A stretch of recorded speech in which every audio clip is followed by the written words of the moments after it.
ఈరోజు ఎనుగుర్తిలో మనము ముగ్గు కోసం అనేది రావడం జరిగింది. చక్కగా ఇప్పటి వరకు మనము 8 రూములు ముగ్గు అనేది వేయడం అనేది జరిగింది.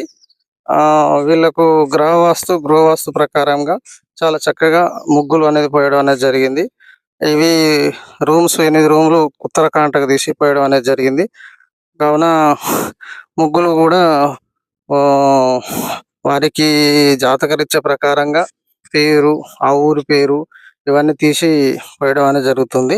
అంటే ఆ ఊళ్ళో ఉండబడిన పేరు ఏదైతే ఉంటదో, ఆ పేరుకు యజమాని పేరుకు కరెక్ట్ కలిసి ఉన్నప్పుడు అక్కడ ఎన్ని రూములు తెగుతాయి, కాకర్ణములు మరియు వారికి ఎన్ని పైసల బలంతోని ఇల్లు ఉంటుంది అనే భావనతోని మనం చేయడం అనేది జరుగుతుంది. అయితే ఇక్కడ ఇతని పేరు వచ్చేసి వీరన్న. ఆ పేరు మీద ఇతనికి రూమ్స్ వచ్చేసి 8 రూములు తేగడం అనేది జరిగింది. ముందుగా నైరుతి దిశ నుంచి మనం ముగ్గు కాంటాక్ట్ చూసుకున్న తర్వాత, ఆ తర్వాత ఈశాన్య భాగంలో ఎన్ని పైసల బలంతో కాకర్ణం తెంపాలి. తర్వాత అయితే ఇక్కడ వీటిపైన పడమటి దారి ఈ యొక్క ముగ్గు పైన పడుతూ ఉంది. తర్వాత పడమటి దారి ముగ్గు పడుతుంది మరియు ఇటు వచ్చేసి ఉత్తరం నుంచి వచ్చినటువంటి బాట కూడా ఇక్కడ పడడం జరుగుతుంది. కావున రూమ్స్ కూడా చక్కగా లోపలికి సెటరేట్ చేసి ముగ్గులు వేయడం జరిగింది. అయితే వాళ్ళ భార్య పర్పస్‌లో ఉన్నటువంటి లక్ష్మి అనే పేరు మీద చూడడం అనేది జరిగింది. వీరిద్దరి పేరు మీద ఆ ఊరి బలం ఎంత ఎట్లా అనేది చూడడం అనేది జరిగింది. అవునా, మీ ప్రాంతాలలో కూడా ఎవరికైతే ముగ్గులు పోసే విధానంలో వారికి చక్కగా పేరు బలం, ఆ ఊరి బలం అన్నీ చూసి ముగ్గులు పోయడం అనేది జరుగుతుంది.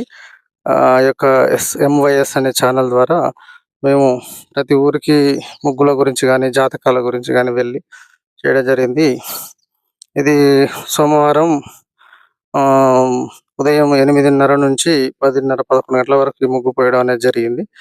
వీటికి ముహూర్త బలాలు, పూజాదులు నిర్వహించడం జరుగుతుంది. కావున ఈ యొక్క బలాలను చూసుకొని మనము చక్కగా ముగ్గులు పోయడం అనేది జరుగుతుంది. ఈశాన్యంలో పూజాదులు నిర్వహిస్తాము. ఈశాన్య భాగంలో పూజాదులు నిర్వహించి చక్కగా ముగ్గు అనేది పోయడం జరుగుతుంది. అయితే కొంతమంది ముగ్గు తనకు జాగా ఉన్నట్టు, ఇష్టం ఉన్నట్టు అట్లా పోస్తుంటారు. దానివల్ల కొన్ని రోజులు ఇల్లు బాగుంటుంది. తర్వాత ఏదో ఒక రకమైన ఆర్థిక ఇబ్బందులు, అనారోగ్య సూచనలు ఇల్లు పైన పడడం అనేది జరుగుతుంది. ఈ మధ్య కాలంలోనే అక్కడ బోరు కూడా వేయడం అనేది జరిగింది. తర్వాత ముగ్గు అనేది కూడా పోయడం అనేది జరిగింది. కావున